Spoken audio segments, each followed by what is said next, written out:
Shalom, Bapak Ibu Saudara-saudara, jemaat kekasih Kristus. Kita ada lagi dalam perayaan Pentakosta yang kedua. Dan adapun firman Tuhan di saat ini terambil dalam kitab kudus perjanjian baru, yaitu Kisah Para Rasul pasal 10. Akan kita baca ayat 44 hingga ayatnya yang ke-48. Namun sebelumnya, mari kita berdoa. Ya Tuhan Allah, Bapa di dalam Yesus Kristus, saatnya untuk kami duduk tenang dan mendengarkan Tuhan berbicara bagi kami. Penuhi kami dengan Roh Kudus-Mu ya Allah, sehingga saat kami membaca dan kami mendengar, kami mengerti, memahami, mendalaminya, untuk kemudian kami memberlakukannya dalam hidup kami. Berbicara sekarang Bapa, kami mendengar. Amin. Demikianlah firman Tuhan yang terambil dalam Kisah Para Rasul pasal 10 ayat 44 hingga ayatnya yang ke-48. Ketika Petrus sedang berkata demikian, turunlah Roh Kudus ke atas semua orang yang mendengarkan pemberitaan itu. Dan semua orang percaya dari golongan bersunat yang menyertai Petrus tercengang-cengang karena melihat bahwa karunia Roh Kudus dicurahkan ke atas bangsa-bangsa lain juga. Sebab mereka mendengar orang-orang itu berkata-kata dalam bahasa roh dan memuliakan Allah. Lalu kata Petrus, bolehkah orang mencegah untuk membaptis orang-orang ini dengan air, sedangkan mereka telah menerima Roh Kudus sama seperti kita? Lalu ia menyuruh mereka dibaptis dalam nama Yesus Kristus. Kemudian mereka meminta Petrus supaya tinggal beberapa hari lagi bersama-sama dengan mereka. Demikianlah pembacaan firman Tuhan. Bapak Ibu Saudara-saudara, jemaat yang dikasihi oleh Yesus Kristus, cara Tuhan bekerja dalam diri seseorang tidak ada yang pernah untuk bisa menyelaminya. Kita lihat seorang artis terkenal, Asmirandah misalnya. Ketika cara Tuhan bekerja dalam kehidupan dia, apa yang kita lihat? Terlepas dari suaminya atau dia menikah dengan seorang anak Tuhan, tapi kita melihat dari sisi yang lain adalah inilah cara Tuhan untuk memanggil, untuk merangkul, untuk memilih Asmirandah untuk menjadi anak Tuhan. Dan kita lihat begitu banyak sekarang lagu-lagu rohani yang kemudian bermunculan ketika dia bernyanyi tentang Yesus. Kita lihat di sini bahwa cara Allah bekerja dalam setiap pribadi-pribadi manusia, tidak ada satupun yang mampu untuk menyelaminya. Sama hal pun Bapak Ibu Saudara-saudara jemaat kekasih Kristus, dalam perikop pembacaan kita di saat ini, Cornelius, seorang pasukan Italia, orang non-Yahudi. Kita tahu persis kalau orang non-Yahudi itu berarti dia adalah orang-orang kafir. Dia orang-orang yang tidak masuk hitungan. Tapi kita lihat dari perikop pembacaan kita di saat ini, kalau kita lihat kembali pada perikop atau pembacaan sebelumnya itu pasal 1 pasal 10 ayat 1 hingga ayatnya yang ke-43. Di situ menceritakan bagaimana Cornelius dan keluarganya, mereka memanggil Petrus, dan kemudian Petrus ada dan hadir di tengah-tengah hidup mereka. Petrus menyampaikan dan memberitakan Injil Tuhan. Lalu kemudian ada sebuah perubahan dan pembaharuan. Ada Roh Kudus yang ada dan hadir melingkupi.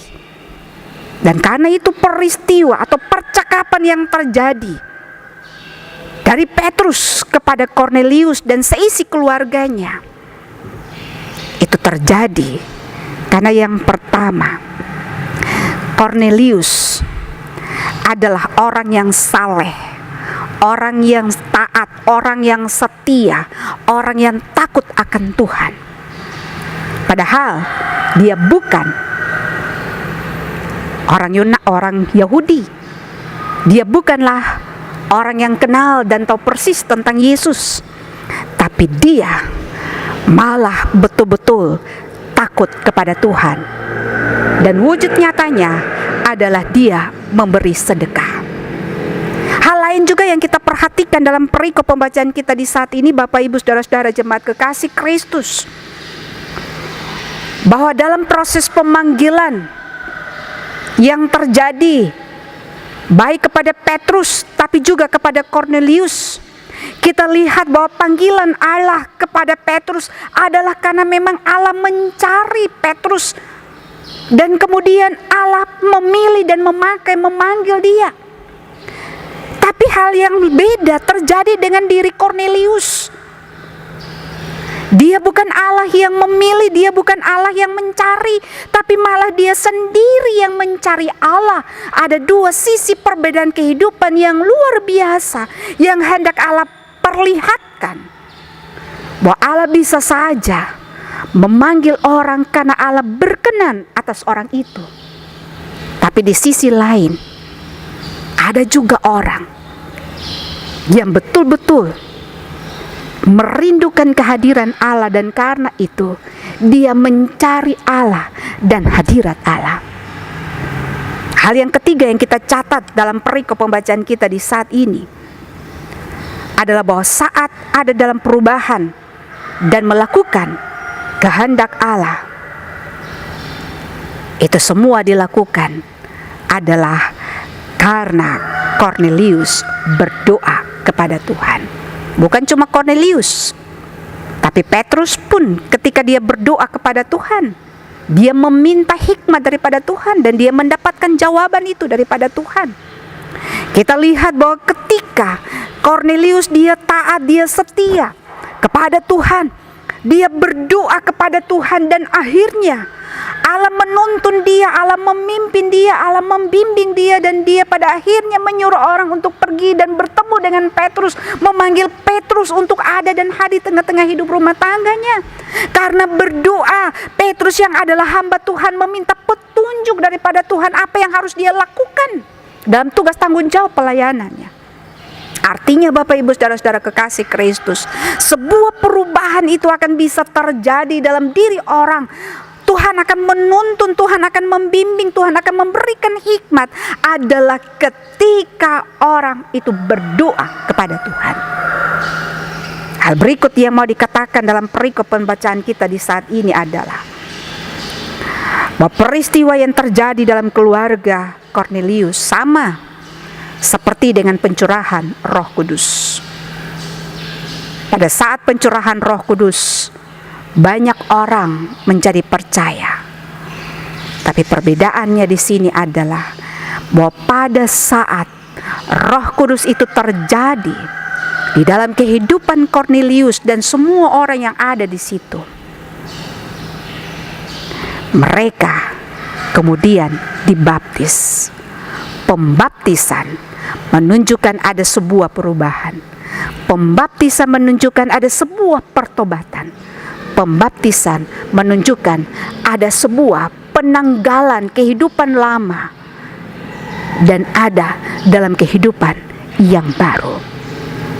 Berarti Bapak Ibu Saudara-saudara jemaat kekasih Kristus, dengan pencurahan Roh Kudus, orang akan berubah karena Roh Tuhan yang bekerja atas kehidupan dia. Hal yang berikut yang mau dikatakan, bahwa setelah ada di dalam perubahan, ada pencurahan Roh Tuhan atas kehidupan Kornelius, mereka ada bersama-sama dengan Tuhan. Dan Allah tidak pernah memandang bulu, Allah tidak pernah melihat siapakah dia Kornelius, dari manakah asalnya, orang apakah dia. Allah tidak pernah memandang bulu untuk bisa memilih dan memanggil orang ada dalam kehidupan dia.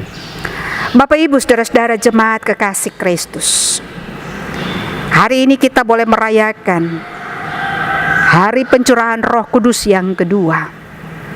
Dan dalam peringatan pencurahan Roh Kudus atau Pentakosta yang kedua, maka bagian firman Tuhan ini akan menuntun kita untuk mengerti dan memahami seluruh kehidupan kita ke depan. Hal yang pertama yang mau Tuhan katakan dalam kehidupan kita adalah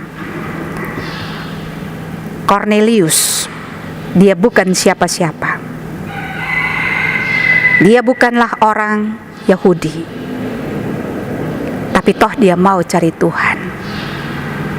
Bisa kita bayangkan, dia tidak mengenal dan tidak tahu persis tentang Tuhan, tapi dia mau mencari Tuhan. Bagaimana dengan kehidupan kita? Kita adalah orang-orang yang sudah ditebus. Kita adalah orang-orang yang dari kecil sebagai orang Kristen, kita kemudian bertumbuh menjadi besar. Bahkan kita berumah tangga, tetap ada dalam kehidupan kekristenan kita. Tapi apakah ciri-ciri kehidupan kekristenan itu melekat dalam kehidupan kita ataukah tidak? Ataukah yang kita sandang ini hanyalah seorang Kristen tanda pengenal saja, bahwa orang melihat di KTP kita, oh agama adalah orang Kristen. Padahal sikap perbuatan tutur kata kita tidak sejalan dengan ajaran-ajaran kekristenan kita. Kornelius bukanlah orang Yahudi, dia adalah orang kafir, tapi dia betul-betul punya keinginan untuk mencari Tuhan. Maka dengan demikian yang mau disampaikan kepada kita di saat ini, kalau Kornelius yang bukanlah orang Yahudi, yang adalah orang kafir, tapi dia betul-betul mau mencari Tuhan, maka Tuhan pun mau menyampaikan kepada kita sebagai orang-orang yang memang sudah mengenal Tuhan, yang sudah betul-betul menjadi orang Kristen. Saatnya dalam pencurahan Roh Kudus ini kita memperlihatkan kekristenan kita kepada semua orang. Kita pergi dan menyampaikan tentang firman Tuhan itu kepada semua orang. Bukan kita datang, kita bawa Alkitab lalu kemudian kita beritakan di jalan-jalan, tidak. Tapi harus kita lakukan adalah lewat sikap perbuatan, tutur kata dan tindakan kita, tapi juga lewat pengalaman iman kita bersama Tuhan. Kita saksikan itu kepada dunia, kepada semua orang yang ada di sekitar kita. Bagaimana cara Allah bekerja dalam seluruh kehidupan kita untuk mendatangkan kebaikan. Bagaimana Allah memilih kita dari kehidupan kekristenan kita untuk pergi dan menyampaikan bahwa Allah kita itu adalah Allah yang hidup, Allah yang dahsyat, Allah yang luar biasa, Allah yang penuh dengan kuasa, Allah yang penuh dengan mujizat. Kekristenan kita hendaknya bukanlah kekristenan yang mati, tapi kekristenan kita hendaknya kekristenan yang hidup, kekristenan yang mencerminkan bahwa Allah dimuliakan dalam Yesus. Hal yang kedua yang mau disampaikan lewat perikop pembacaan kita di saat ini adalah pembaptisan kudus, pertanda atau lambang hidup baru. Kita sudah dibaptiskan, dan pembaptisan anak itu terjadi. Tapi kadangkala kehidupan kita sama seperti dengan orang-orang yang tidak dibaptis. Kita masih hidup lama. Pembaptisan pertanda kita harus hidup baru. Kita memang sudah baptis dari sejak kecil, tapi lewat pencurahan Roh Kudus saat ini, pembaptisan ulang itu harus terjadi dalam kehidupan kita. Bukan kita datang masuk gereja lain dan kita baptis ulang, tidak. Tapi yang mau dimaksudkan di sini adalah pembaharuan hidup dari waktu ke waktu itu harus tetap terjadi. Pertobatan, pengampunan dosa itu hendaknya selalu dari waktu ke waktu kita minta daripada Tuhan supaya kita selalu hidup baru dalam Tuhan. Kehidupan yang berkenan di hadapan Tuhan hendaknya selalu kita nyatakan, kita wartakan, kita hidupkan itu dalam kehidupan kita. Supaya dengan demikian Kristuslah yang dimuliakan. Kalau Ketika Cornelius dan rumah tangganya, keluarganya seisi rumah tangganya, tapi juga semua orang yang ada saat itu, mereka dibaptis dan menerima Tuhan. Itu pertanda bahwa kita pun dari waktu ke waktu harus bisa menerima Tuhan dalam seluruh kehidupan kita. Kita jangan bosan-bosan dan jangan jemu-jemu untuk menerima Tuhan masuk dan membaharui kehidupan kita. Kita jangan bosan-bosan untuk bisa meminta Tuhan mengubah kehidupan kita. Apalagi dalam mewabahnya pandemi virus COVID-19 ini. Kita mungkin ada saat ini kita mungkin ada dalam keadaan yang terpuruk. Kita mungkin ada dalam keadaan yang kecewa, putus asa. Tuhan, sampai berapa lama lagi Engkau menghukum kami dalam geram-Mu? Kita mungkin ada yang pada akhirnya bisa ada sampai pada tahap kebosanan, jenuh. Biar sudah. Toh pasti virus ini tidak akan berlalu dan lain-lain sebagainya. Tapi lewat pencurahan Roh Kudus, perayaan pencurahan Roh Kudus yang hari ini kita rayakan, Tuhan mau katakan buat kita jangan jemu-jemu, kita jangan bosan untuk datang menghadap kekudusan hadirat Tuhan, meminta perubahan Tuhan, meminta Tuhan mengawali, meminta Tuhan untuk menuntun, meminta Tuhan untuk senantiasa merubah seluruh kehidupan kita untuk sejalan sesuai dengan kehendak Tuhan. Sehingga pada akhirnya kita akan menemukan bahwa walaupun dunia ini boleh bergelora dengan mewabahnya virus ini, tapi kita tetap yakin, percaya bahwa kalau Tuhan sudah mulai berkarya, kalau Tuhan sudah mulai berkuasa, siapakah yang akan mampu untuk melawan? Kalau Tuhan ada bersama-sama dengan kita, siapakah yang akan mampu untuk melawan? Virus pun tidak akan mampu untuk melawan. Karena itu, kepasrahan diri, ketaatan, kesetiaan, ketakutan, kesalehan kita kepada Tuhan hendaknya kita wujud nyatakan. Bukan hanya di saat waktu-waktu kita ada dalam keadaan terpuruk saja, tapi dalam keadaan kita penuh dengan sukacita pun kita selalu meminta pimpinan, penuntunan, tapi juga perubahan dan pembaharuan hidup dari Yesus kepada seluruh kehidupan kita. Sehingga dengan demikian kita pun akan merasakan tetap ada dalam sukacita. Kita akan merasakan badai ini pasti akan berlalu.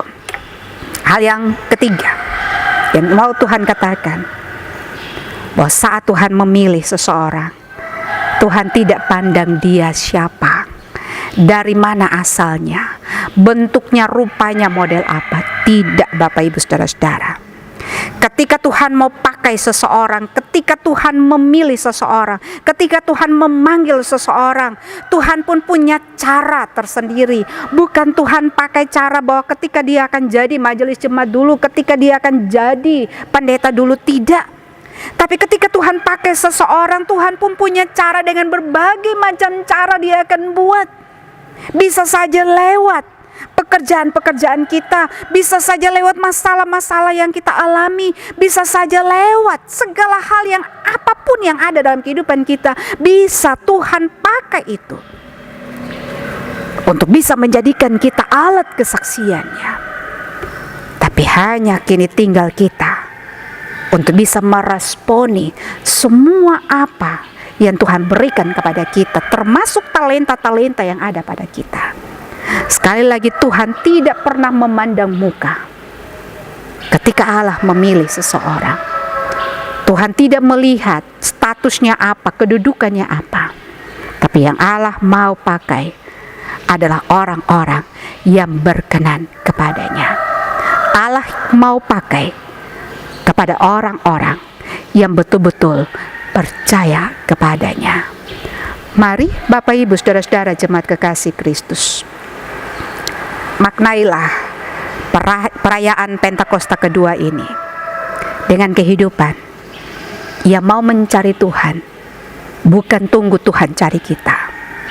Maknailah perayaan Pentakosta dalam kehidupan kita di tahun ini dengan kehidupan yang mau diubah, bukan untuk mau hidup dalam kesenangan, tapi hidup diubah oleh Tuhan bagi kemuliaan nama Tuhan. Kiranya Tuhan menolong dan memberkati kita. Shalom. Amin. Tuhan Yesus memberkati. Mari kita berdoa. Ya Tuhan Allah Bapa di sorga, biarlah kami akan menjadi Kornelius yang akan tetap menyuarakan suara kenabian-Mu lewat sikap, perbuatan, tutur kata, dan tindakan kami yang nyata. Kami akan bersaksi bagi kemuliaan nama Tuhan. Berkati seluruh kehidupan kami Tuhan, bentengi, pagari, selimuti, sembunyikan kami di balik salib-Mu. Biarlah walaupun virus ini boleh mewabah, tapi tetap iman percaya kami kepada Tuhan tidaklah menjadi pudar. Tapi kami yakin badai ini pasti berlalu. Karena itu kami mempertaruhkan kehidupan ini hanya di dalam nama Bapa, Anak, dan Roh Kudus. Amin. Demikianlah Bapak Ibu Saudara-saudara jemaat kekasih Kristus, biarlah ada sukacita dalam perayaan Pentakosta yang kedua di saat ini. Tuhan Yesus memberkati.